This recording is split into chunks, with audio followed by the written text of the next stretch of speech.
People have waited 32 years to find out what happens next with Luke Skywalker, Han Solo, and Princess Leia. Set 30 years after Return of the Jedi, Star Wars The Force Awakens sees the disappearance of Luke Skywalker and the rise of a new threat in the form of the New Order.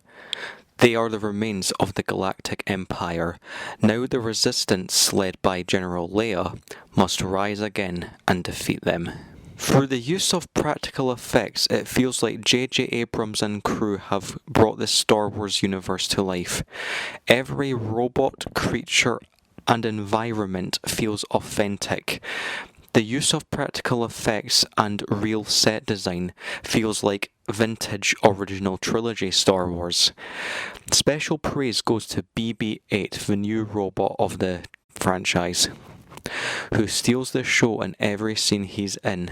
He felt so full of character and emotion despite being a robot.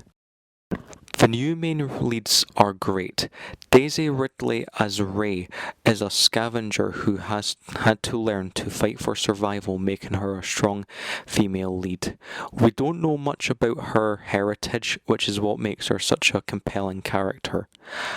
I am very interested to see how her character progresses throughout this new trilogy. John Boyega as Finn is a new stormtrooper who questions his purpose.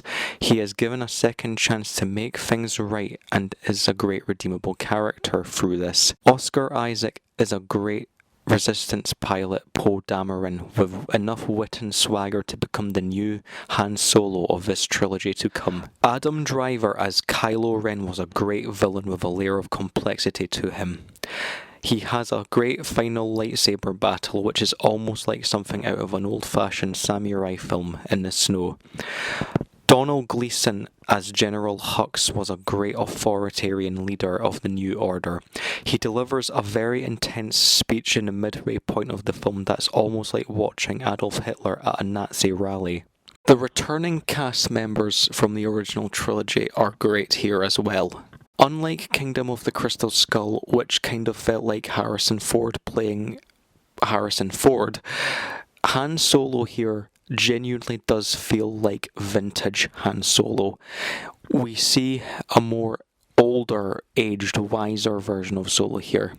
His signature humour and banter with Chewbacca is on point here, and it is glorious. Carrie Fisher as General Leia was great, regardless in the short time she was on screen.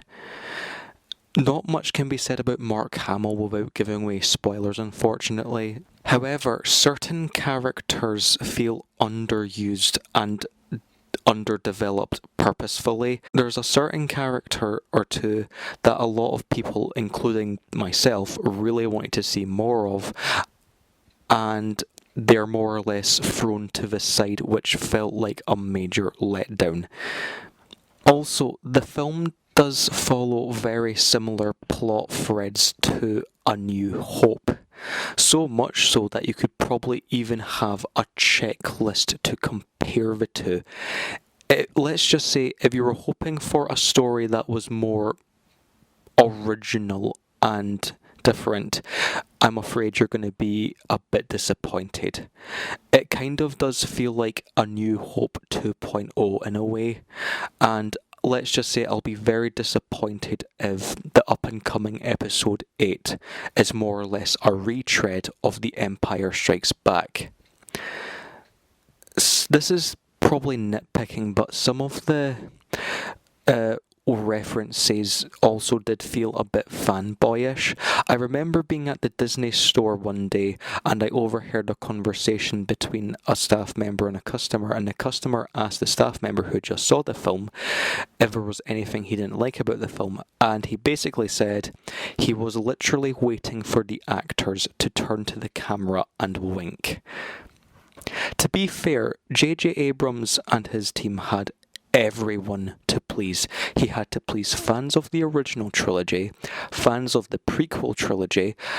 Yes, there are people who actually gush over the prequel trilogy, I'm not judging, but still. And he also had to please fans who are uninitiated to the Star Wars universe. It seems like he was walking a tightrope in which whatever choice he made could be fatal. The Force Awakens has rekindled the magic of a franchise that has been loved by generations and has modernized Star Wars for a new generation. All I'm saying is, bring on Episode 8 already. I'm giving Star Wars The Force Awakens a 4 out of 5 stars.